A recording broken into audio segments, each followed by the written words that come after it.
Good morning, class 11. Yesterday we have dealt with half of the summary of the chapter We Are Not Afraid to Die. Now I'll be continuing with the remaining summary. We have learned that the wave walker was hit by a very large wave and the deck part was broken. And when his wife, the author's wife Mary, came to the upper portion of the ship, she informed her husband that there is water in the boat. So the husband requested his wife to look after the steering wheel and he himself went down. He saw Larry and Herb, the two assistants whom they have hired, trying to pump out the water. Broken pieces of wood were hanging all around. The right side of the ship had bulged inward, अंदर की तरफ घुस गया था.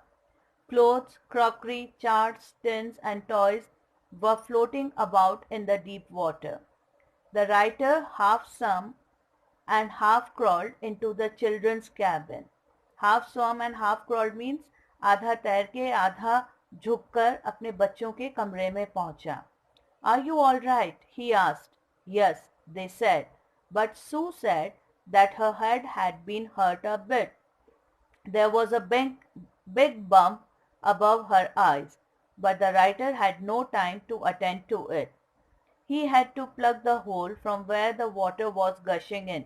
Plug the hole means उस छेद को बंद करना था जहां से उनकी बोट में पानी आ रहा है. Gushing in means coming very fastly. If it was not done, the ship was sure to sink. Debris means remains, was floating around the cabins. It blocked the hand pumps. The electric pump was also not working. It had short-circuited. The water level in the ship was rising threateningly. Luckily, they had another electric pump. The writer connected it to the pipe and it started working. He was able to plug the big holes also. The night dragged on. They had to keep pumping and steering all night. They sent radio signals for help, but there was no reply. It was not something surprising because they were in a remote corner of the world. Sue's head had swollen alarmingly. Her eyes looked terribly black and she had a deep cut on her arm. When the writer asked why she had not told of her injury, she said, I did not want to worry when you were trying to save us all. By the morning of January 3, the water level was quite under control. It was 15 hours since the wave had hit the ship, and they had survived. Now they could have 2 hours rest in rotation. But still a lot of repair had to be done in the lower parts of the ship where all the wooden frames had smashed. Smashed means crushed, destructed. It did not seem possible that Wave Walker would be able to reach Australia. The writer checked in charts. He calculated that there were two small islands a few hundred kilometers to the east. One of them was Amsterdam. Now their only hope was to reach these spots in the vast ocean. But that could be possible only if the wind stopped and they could put up the sail. It was January 4. They had been pumping water continuously for 36 hours. Now only a few centimeters of water was left on the boat. They could not put any sail on the mainmast. The pressure could tear apart the damaged ship. So they hoisted only the small triangular sail used in the front and started for they thought the two islands were. Mary found some meat and biscuits for them. They had their first meal in almost 2 days.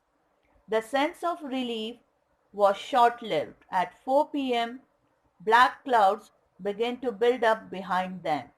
The wind became stormy and the waves rose higher. The weather continued to deteriorate throughout the night. By dawn, on January 5, the situation was again very horrible. The writer went in to comfort the children.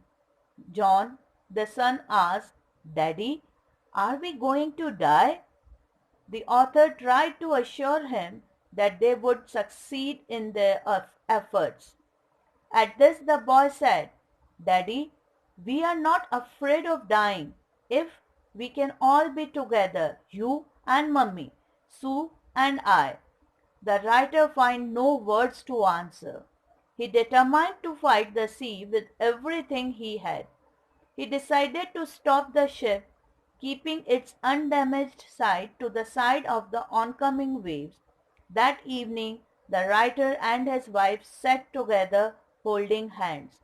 More and more water was getting in through the broken planks. Planks are the sheets of wood. Both of them felt that the end was very near. By the morning of January 6, Wavewalker had come out of the storm. The wind had eased. The writer went in the chart room and made a study of the charts and made other calculations. The best he could know was that in 150,000 kilometer wide ocean, they were looking for a 65-kilometer wide island. While the writer and his wife were making calculations, Sue moved painfully up to him. The left side of her head was very swollen. Her blackened eyes were narrowed to slits. Sue gave the writer a card she had made. On it was written, "Oh, how I love you both." So this card is to say thank you and let's hope for the best. At about 2 p.m., the writer went to the deck.